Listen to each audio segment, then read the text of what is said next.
Hello and welcome back to Vox Terra, aka Hidden Agendas.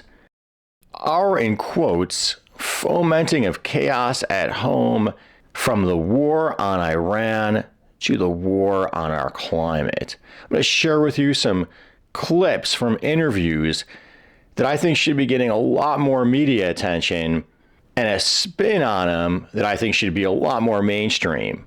An interview on Democracy Now! March 12 of 2026 with Narges Bajoghli, Associate Professor of Anthropology and Middle Eastern Studies at Johns Hopkins University, School of Advanced International Studies. Clip 1.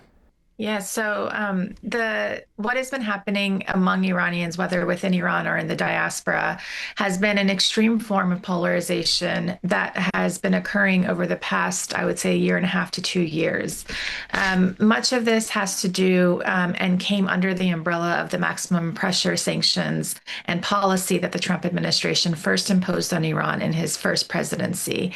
So here you heard it, maximum sanctions. Don't buy from them, don't sell to them, choking the country. Then pundits all declare, look at this incompetent government, this incompetent regime. And that pattern is not limited to Iran.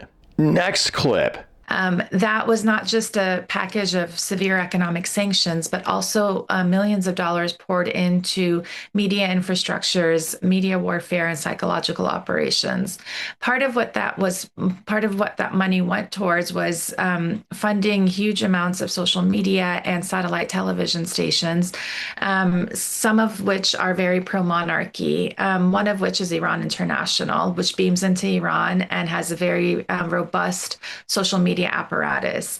That the best way to describe Iran International is kind of like Fox News in the United States. Here you heard it. Influence of the media, underreported funding of propagandistic, quote, Fox News, close quote, like media, beamed into that country. We all know how powerful media is. The psychological ops, media sponsorship to foment division, that behavior, that pattern is not limited to Iran. Next, Trita Parsi, Executive Vice President of the Quincy Institute for Responsible Statecraft, also interviewed on Democracy Now! April 6 of 2026. Your response to President Trump telling Fox News the U.S., quote, sent a lot of guns to the Iranian protesters. We sent guns through the Kurds. I think the Kurds kept them, unquote.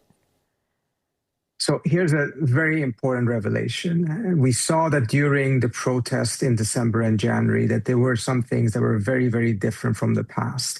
We saw that there were elements within the protest movement or acting underneath the protest movement that used massive amounts of violence, both against civilian infrastructure, mosques, banks, etc., fire stations, but also against government forces. That's why a lot of government forces were killed, which we had simply not seen before. These were armed elements. They operated in a rather professional and systematic way. And a lot of protesters, I spoke to some of the protesters who were out there genuinely protesting against the policies of the government, saw these forces and were quite stunned because they had never seen anything like that before. Now we have the revelation, which a lot of people suspected, but we have it from the horse's mouth, saying that the U.S. actually was providing weapons to the Kurds and other armed elements inside the country. There you heard it. The choking of the population by sanctions, the beaming in of one-sided divisive media, then the sending in of weapons to groups you hope will use them. All this largely ignored by pundits, politicians, and most media. No curiosity about, quote, our role, close quote. And I say our because really whose interest is this foment? Is this supporting, you know what I think, fossil fuel, petrochemical, military industrial complex? And no curiosity about those money trails. And that lack of curiosity in war reporting is paralleled in the reporting of extreme weather, the reporting of the unraveling of our once stable climatic systems. Wildfires in Georgia and Florida. Well, wildfires are also tearing across the southeastern United States, forcing evacuations, destroying homes and choking communities with smoke as drought, low humidity and strong winds supercharge flames across Georgia and Florida.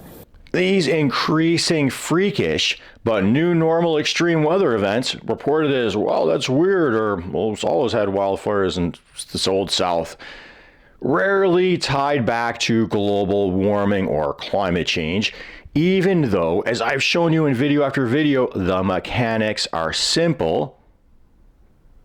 And when there is a rare media or politician tying this extreme weather back to climate change, they even more rarely tie that back to the excessive burning of fossil fuels. The point, my fine feathered friends, my fellow Americans, is that even if you're getting sucked into this narrative that this is for our interests, our industry, it's not serving us. It is not serving the American people. Please comment, please subscribe, please click that notification bell, please check out revolutionarygraphics.org and maybe pick up one of the shirts there. Please become a donor at Patreon. Thank you, Bella Lagrissi, Environmental Coffee House. And as always, until next time, peace be with you.